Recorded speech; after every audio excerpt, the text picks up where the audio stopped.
gosta de história de empreendedorismo? Se você gosta, você vai gostar de ouvir o caso de Jorge Frangulis, que fundou a rede de fast food saudável Oakberry. Jorge, tudo bem? Bem-vindo. Humberto, tudo bem? Prazer estar aqui com você hoje. Prazer é meu.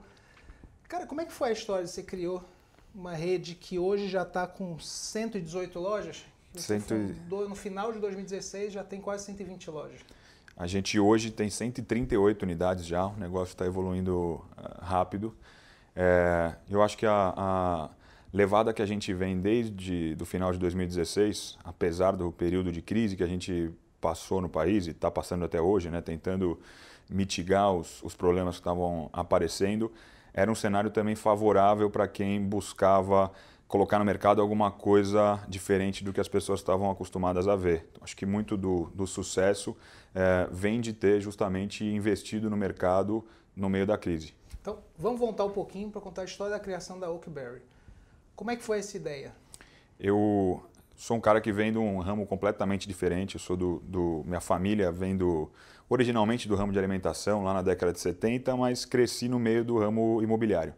E em 2013, 14, fui para os Estados Unidos para buscar algum tipo de investimento que fizesse sentido nesse mercado.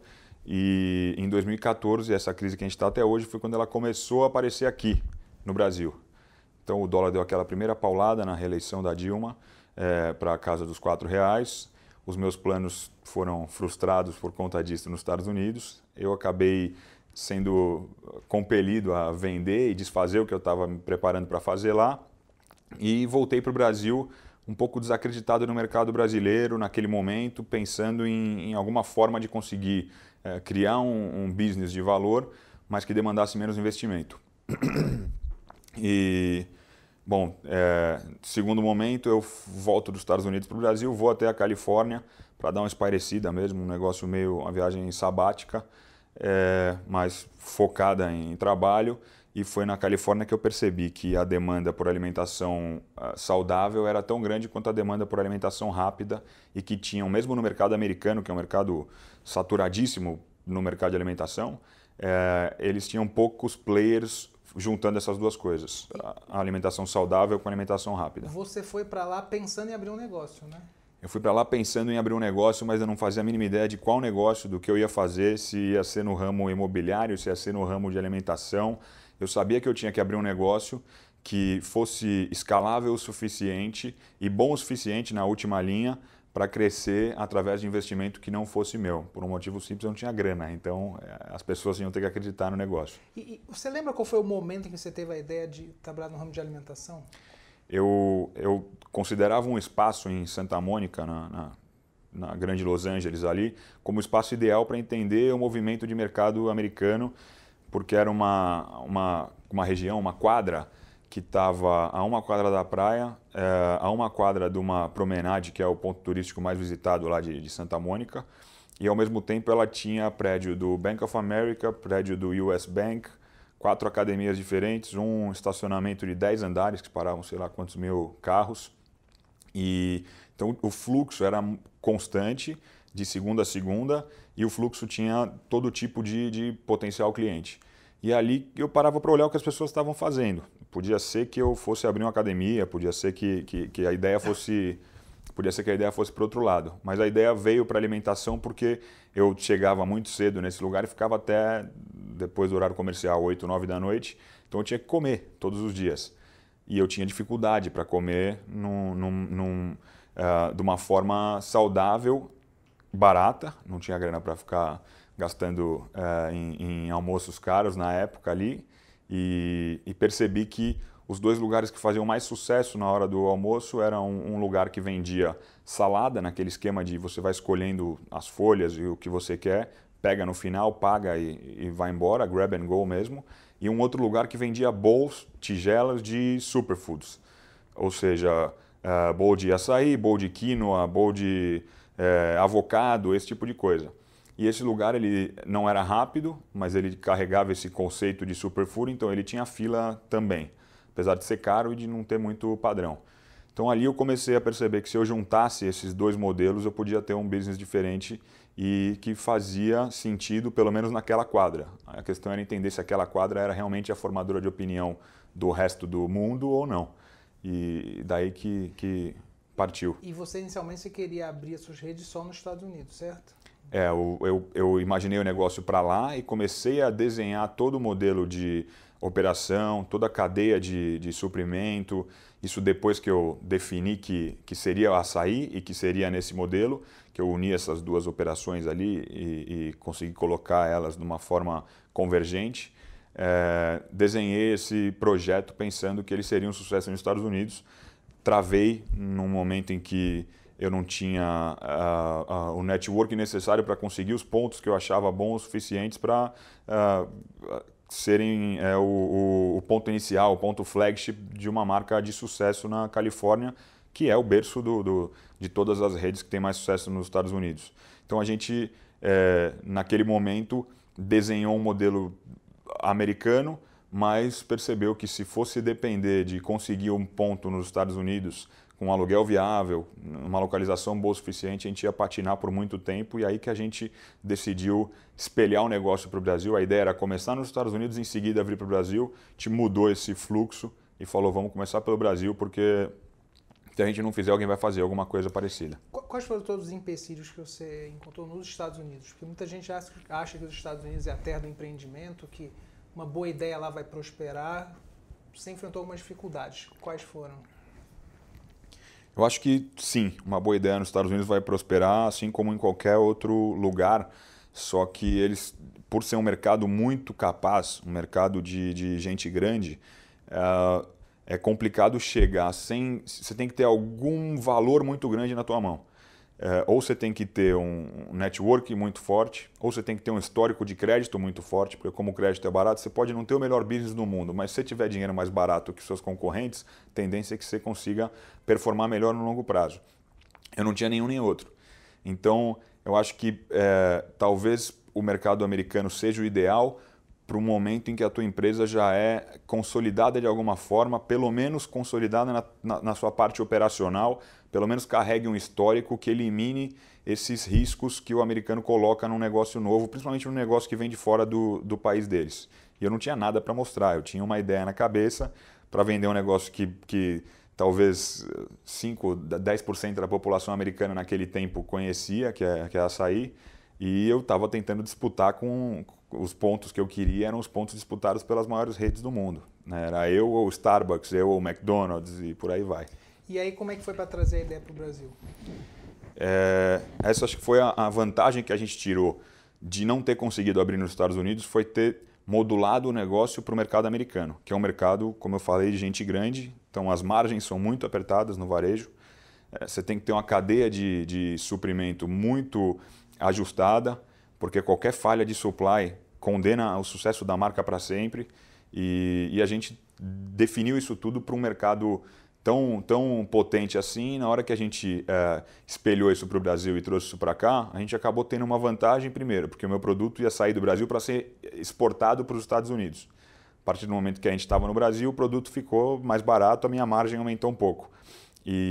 Então essa acho que foi a maior vantagem, desenhar um negócio para um mercado mais exigente do que o mercado brasileiro, e na hora que a gente veio para cá tivemos uma margem aí, uma folga para conseguir trabalhar. E como é que foi colocar a ideia em prática? Como você falou, você não era do setor de alimentação, você tinha trabalhado antes na área imobiliária. Como é que foi de repente começar a abrir um negócio de alimentação, pensar em fornecedores, modelos de negócio? Como é que foi isso aí? Eu vi o negócio como um negócio qualquer, no sentido de que podia ser, eu podia estar construindo um prédio, eu podia estar abrindo uma operação de alimentação, eu podia estar abrindo um escritório de advocacia, eu sou advogado de formação, nunca trabalhei com isso também, mas eu acho que os pilares são muito parecidos em qualquer tipo de negócio, né? Se você conseguir estruturar ele muito bem, e se você tiver o teu pipeline de crescimento, aonde você quer chegar, e se isso for muito claro, né? Se você tiver o que bem definido, o como é mais fácil de ser viabilizado. Então eu sabia que eu tinha que ter o meu sonho era e continua sendo saber que a gente consegue encontrar um Oakberry em qualquer lugar. Eu quero que seja algo ultra consolidado e difundido, não só no Brasil, mas fora do Brasil também. Nesse caso, acabou que era alimentação. Então, bom, a gente começa a pesquisar o mercado e a gente é consumidor principalmente, né? A gente é economicamente ativo. Então a gente converte em venda toda hora, a todo momento, no supermercado, no café da manhã, no almoço, no jantar. A gente sabe o que é bom, a gente sabe que o cliente gosta de padrão, a gente sabe que o cliente gosta de rapidez, a gente sabe que se você entregar padrão e rapidez, mas não tiver preço, o cara não volta. Então a gente foi pegando esses pilares básicos de qualquer operação, na verdade, qualquer negócio que tem que ser viável e colocando eles como sendo as práticas mais necessárias para ter o sucesso do Oakberry no curto prazo. Como é que você conseguiu o financiamento, apoio?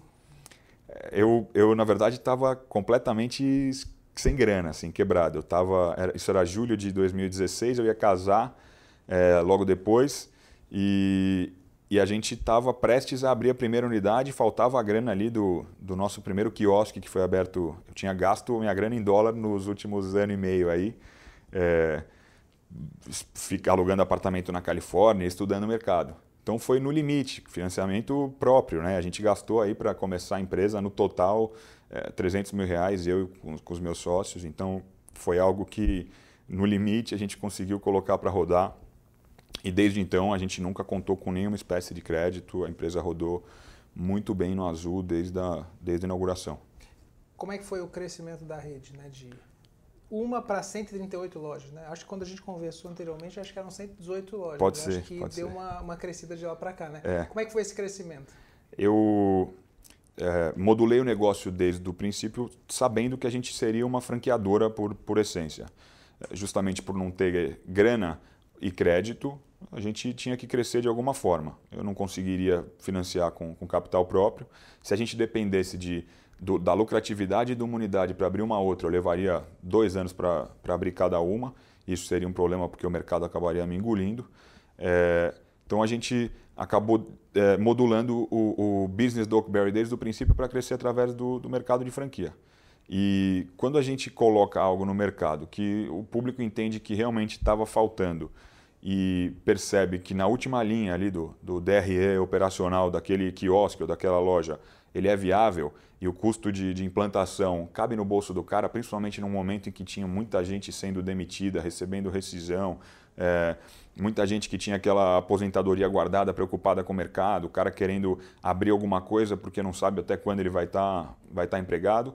A gente conseguiu usar o potencial do negócio para crescer no meio da crise. Esse foi o cenário ideal para a gente no final das contas. Então, da primeira unidade em dezembro de 16, eu fui para 27 em dezembro de 17, 96, se eu não me engano, ou 97 em dezembro de 18, e esse ano é isso. A gente se falou algum tempo atrás, eram 118, agora são 138, e eu tenho mais 42 unidades, 43 no pipeline de implantação até outubro, mais ou menos, e a gente espera fechar o ano com 195, 196 unidades no Brasil. Quantas cidades no Brasil?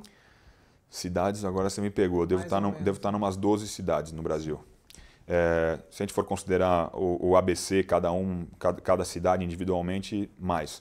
Mas Grande São Paulo, Grande Rio, e aí cidades pontuais no interior de São Paulo, no interior do Rio, Belo Horizonte, Campo Grande, Porto Alegre, e é isso, eu acho. Ok.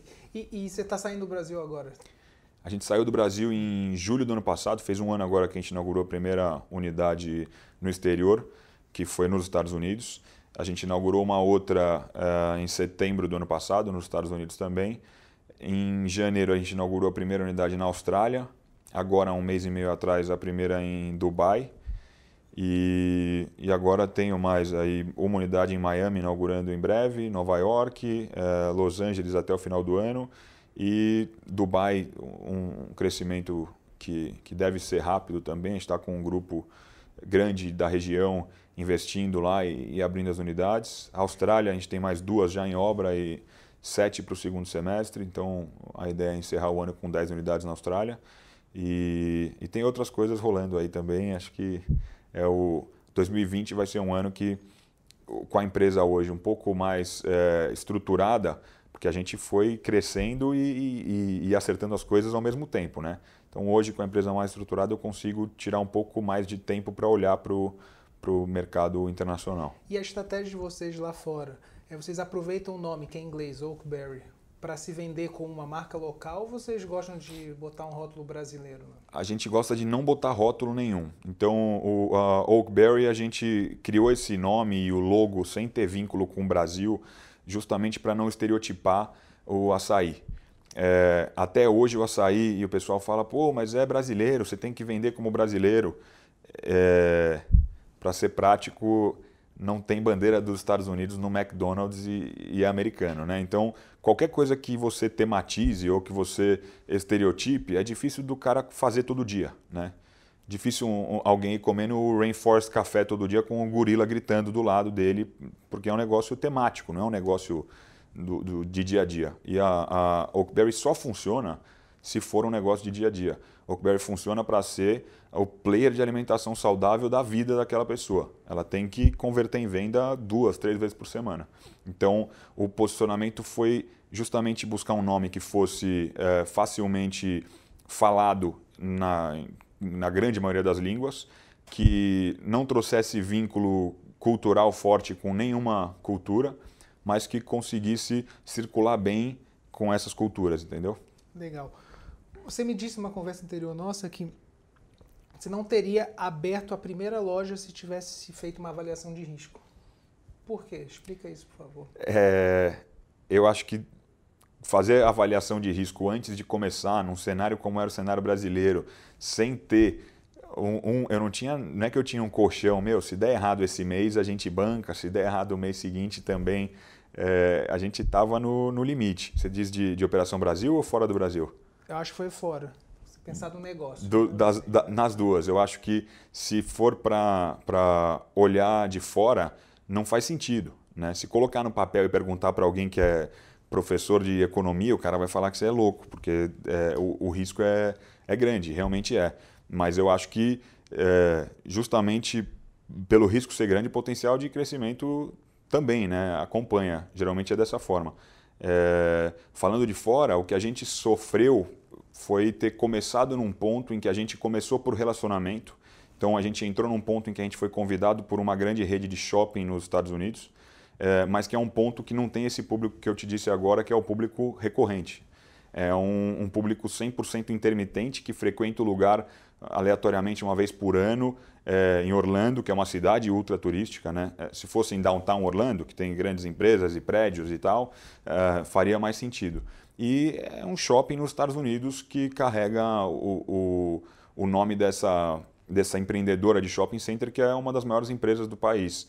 E a gente, acho que se pensasse duas vezes e se fosse para avaliar um DRE, era difícil de fazer a conta fechar.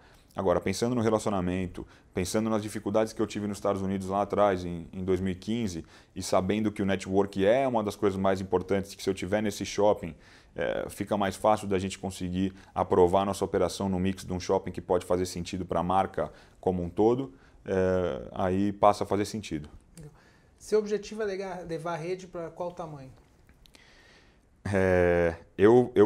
Eu penso na Oakberry não só como uma rede de fast food saudável, mas num hub de empresas ou numa holding que relacione empresas que tenham energia e alimentação saudável como algo em comum. Então, eu acho que, além de pensar na Oakberry como rede, a gente imagina num futuro, talvez não próximo, mas de aumento de mix de produtos. A gente é muito baseado em açaí, mas eu acredito que trazendo essa cultura para o público, você consiga introduzir outras coisas no mercado, outros tipos de bebidas, você consiga ir para o supermercado para colocar não só o açaí, como outros produtos vinculados à marca também. A gente tem todos os nossos toppings que a gente serve junto com o açaí e cada vez mais esses toppings estão se tornando toppings da Oakberry, feitos ou pela ou para Oakberry exclusivamente. E Eu acredito muito nisso, no poder de marca, né? Hoje em dia o valor de marca é o valor intrínseco agregado mais importante, né? As maiores empresas do mundo hoje estão baseadas em marca e não mais em patente ou em commodity, e é nisso que eu acredito. Falando de tamanho de rede, é para chegar no Brasil, pelo tamanho do mercado, numas 480 unidades mais ou menos até 2024. Cabem 800, mas esse é um número conservador. Depende muito da evolução do país como um todo, da evolução do ticket do público consumidor. E fora é para a gente chegar em 1.500 unidades até 2025. Isso distribuídas entre os países que a gente está presente hoje e pretende estar nos próximos anos. Legal. Jorge, muito obrigado pela entrevista. Obrigado você. Valeu.